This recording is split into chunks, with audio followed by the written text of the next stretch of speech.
there's a story of a Zen master who picked up a handful of leaves and he asked the student, "Are there more leaves in my hand or in the entire forest?" And the student kind of looked at him and said, "Of course, there are more leaves in the entire forest."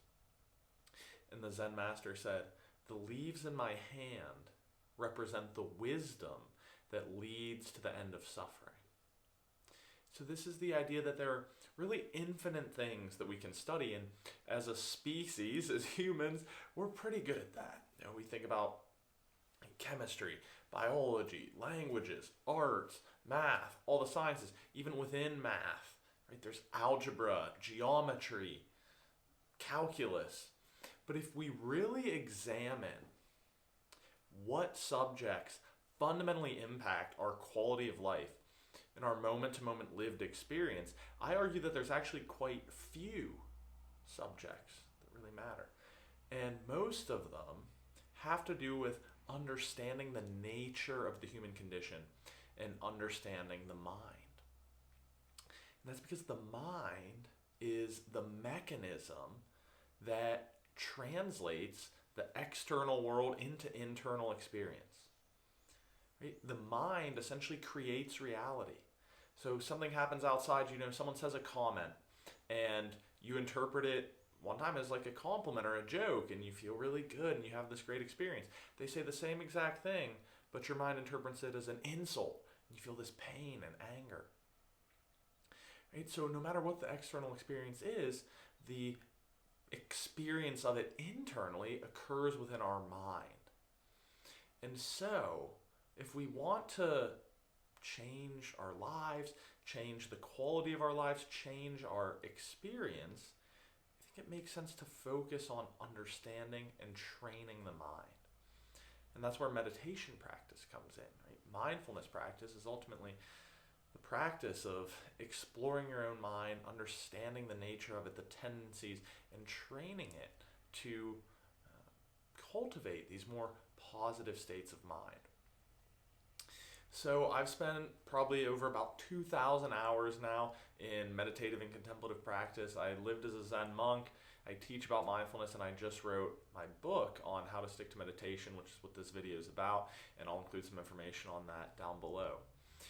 Now, the purpose of this talk and this guide video is to, number one, inspire you to begin your meditation and mindfulness practice, but just as importantly, number two, I'm going to empower you with the principles of behavioral psychology so that you can understand how to actually stick to it. Because the most common thing people say to me or they ask me about when they hear my experience as a monk and with all the meditation and stuff is, "Oh man, I've heard meditation so good and I've kind of tried, but I haven't been able to get into it." Or I did it a few times, but my mind just kept going and I felt like I couldn't stick to it. I heard it so many times that I decided to write a book on it and do this guide video, so I think it'll help you a lot. Now I want to begin in two parts. First, we'll cover why meditation practice is so important. And there's a lot of reasons on that, which I dive into in the book, but we'll just do a basic, sort of a big reason why. And then I'll share 3 of the most important principles of how to build a meditation practice that you actually stick to. So first, thinking about why you should practice meditation. The first thing I want you to understand is that your life is the meditation practice. So we tend to have, I think, especially in our modern kind of Western world where meditation is often marketed to us and sort of productized, we think of oh, I just sit down and I get super blissful and relaxed for 20 minutes and then I go on with my day. But meditation is all about cultivating awareness. It's about coming back to the present moment, coming back to whatever you're doing. And so as you do that for 20 minutes on the cushion, it's not oh, I just get up and go on with my day now. It's a radical concept. Imagine if you get up off your cushion and you continue the meditation. So in your daily life, coming back to the present moment, instead of spending days and weeks and months remembering the past, or especially if you're like me, planning for the future. No. This is not about following your breath for 20 minutes. Your life is the meditation. So it's being here to fully experience your life, whether it's the ups, the downs, the boring or the exciting, actually being present for it. Right? That's what meditation helps us to do. There's an analogy that for the flower there is the wind, and for the moon there is the cloud. It's like adding salt to your food, right? These things help us experience the full flavor, right? The cloud in front of the moon helps experience the full roundness and full size of the moon. Right? When we see a flower sort of gently moving in the breeze, we experience the flower. When we add salt to our food, meditation is like the salt for your life. So it's not about this 20 minutes or this 10 minutes or 5 minutes every morning, but it's about cultivating that increased awareness and that focus and bringing that in to more fully experience your life. Okay, so that's why it's so important. And the second part of this that I'll just touch on, I want to just give you a little preview, is that meditation helps us to understand, who am I really? That's kind of a fundamental question of the human experience. Is it, who am I? And the answer is you are much bigger than you think. You are much more vast than you think. I believe that who you really are and who I really am is awareness. In Zen, we call this big mind or universal self. It's the one, the awareness that's sort of below the thought stream and below the narratives and adjectives and things we tend to think about, that's just in here witnessing reality. And it's universal. We all have that basic consciousness. And I'll show you what I mean by this. So if you just join me in a mini meditation, it'll be like 1 minute. You can close your eyes, not if you're driving. Just close your eyes. We're going to follow our breath through, let's say 5 times.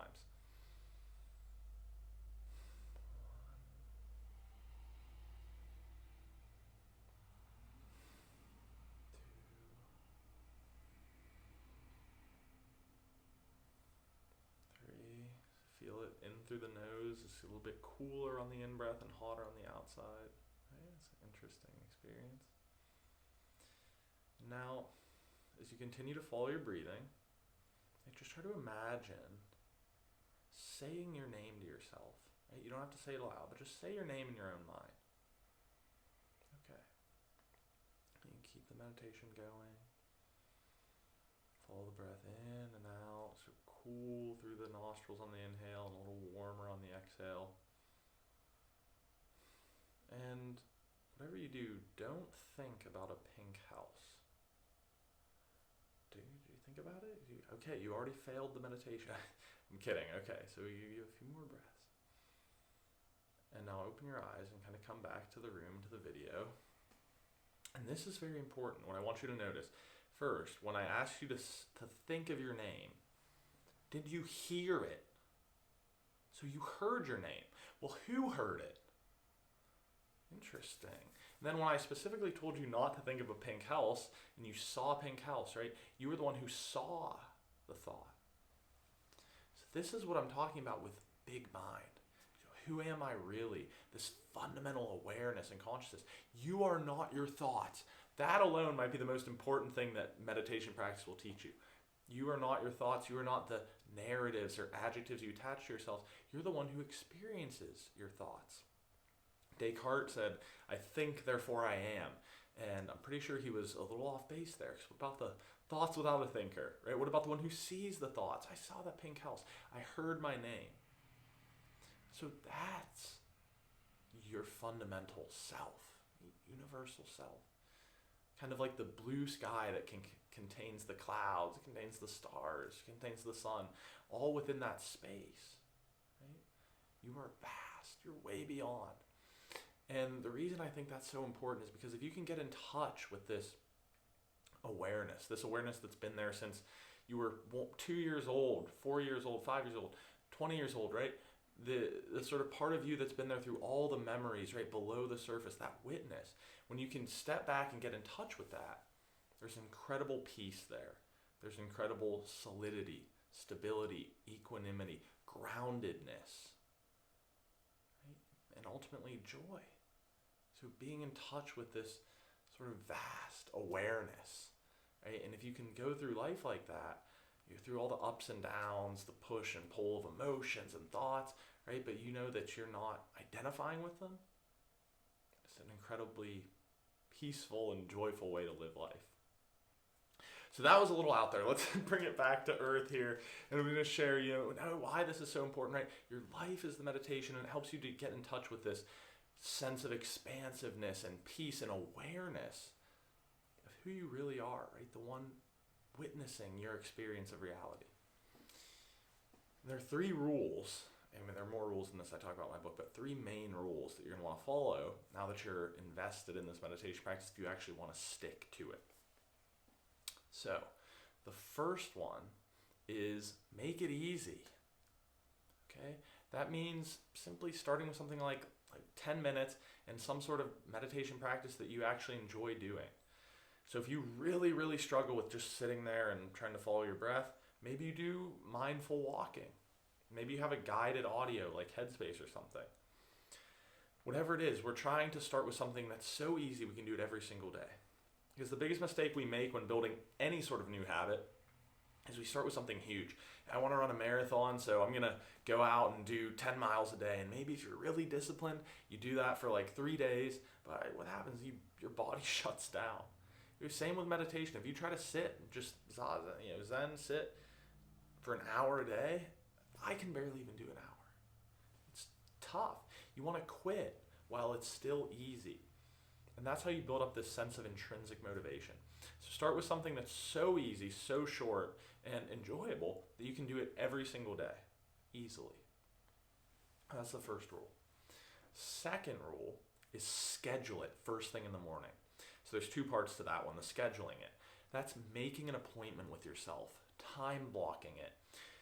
In the same way you wouldn't miss a meeting with your boss, you wouldn't miss a date with your friend or your partner, right? We often kind of set a schedule for ourselves or set a date with ourselves and then we don't show up. You stand yourself up, and I do it too. So you want to set an appointment with yourself, let's say 10 minutes in the morning, right? Time blocked, you're gonna be there to just get in touch with the experience of your life. Right? If you don't have 10 minutes of that, what do you have 10 minutes for something more important than that? to practice being and experiencing your life? Of course not. So we want to schedule it, and we want to do it first thing in the morning. And the reason for that is because the morning has a lot of spaciousness. That means that, because it's early, the day hasn't had time to kind of expand and get in the way. I know whenever I try to do my meditation practice in the afternoon, inevitably I get pulled into these various demands and it sort of just gets bumped off the table. But if you can do it first thing in the morning, when you have a lot of ownership over your time, just 10 minutes, it's a great time to do it. And importantly, it sets the tone for your day. It sets the trajectory. So if you think about leverage, right? Little changes, let's say down here, little change there results in a big change at the end, right? So you see a little change there, and as you play that out over a day, we see how those are, the degree of separation increases. So the way you set your trajectory at the beginning of the day has an amplified effect throughout the course of the day. Right? So 10 minutes early in the morning, kind of priming your trajectory for an ideal day, 10 mindful minutes, incredibly important if you want to stick to this practice and have a better life. Third is focusing on consistency. So this is the idea that repetition is more important than duration. I don't want you to say, I'm just going to, every Sunday, I'm going to do a big 2-hour meditation and that's it. I'd much rather see you do 10 minutes a day, which ends up being 70 minutes, than 2 hours once a week. And the reason for that is because when you look at the science of how habits are formed, they're an iterative process. Okay? They're about loops. Okay? So every time you complete that meditation, right, that's a completion of the habit, one time around the cycle. So it's better to have 7 repetitions. That's much stronger in terms of conditioning our psychology than just one big one. And an important part of this as well, when we think about consistency, just showing up. They say 80% of success in life is showing up, which is absolutely true. But 100% of success in your habits and in your mindfulness practice is just showing up. So even if you think your mind is wild and crazy and you can't control it and you're just wasting your time, just showing up. Every time you do that meditation, that's a repetition. Right? And you start to stack those up over days and weeks. I started with an 8-week course, not a huge deal. You compound that out over 5 years now. I've meditated every day, including my time at the monastery, over 2,000 hours of meditation. So it's a compounding effect. If you focus on just showing up consistently every single day, you start to recondition, right, how our minds operate. So those are the most important 3 principles. Or 1, start with something less than 10 minutes, something you enjoy, making it easy. Schedule it with yourself. Put it on your calendar. Write it down. Make an appointment with yourself for first thing in the morning. And 3rd, focus on consistency, repetition. Just show up on your cushion, in your spot, on your walk, whatever it is, every single day. And the last part of that is just I want to share, before we wrap up, a little bit more on what meditation is and some of the common misconceptions. I think there's a tendency to think that you just have to sit there and quiet your mind and relax and be blissful. Because I have people all the time say, well, I don't think I can meditate because my mind is always going. That is not you. That is called being a human, okay? And there's a saying in Zen that if you ever sit there and you don't have any thoughts, you should probably worry because it means you're either asleep or you're dead. Okay, so the nature of the mind is to produce thoughts. It's a thinking engine, a thinking machine. And that's why the Buddha and other spiritual practitioners invented meditation, because they noticed that the nature of the mind is to wander and be crazy and just always running, and we need to practice observing those thoughts. And slowly over time, they sort of simmer down. It's like if you have muddy water and you swish it around and then you just let it sit, okay, it kind of falls to the bottom. But that takes a long time. And so the most important thing when you think about meditation is not to worry about thinking too much or trying not to think. So every time you get wrapped up in a thought or get caught in a fantasy, come back to the present. And every time you do that, it's like a repetition for a muscle. Okay, every time you come back, that's the actual meditation. It's kind of like going to the gym. You can be in the gym for 30 minutes, but you only actually do, let's say, 100 repetitions. Every time you come back, that's the meditation. Okay, that's repetition, building that focus and awareness muscle. So that's how you should view your meditation. Okay, don't get wrapped up. I'm not trying to think, trying to quiet the mind.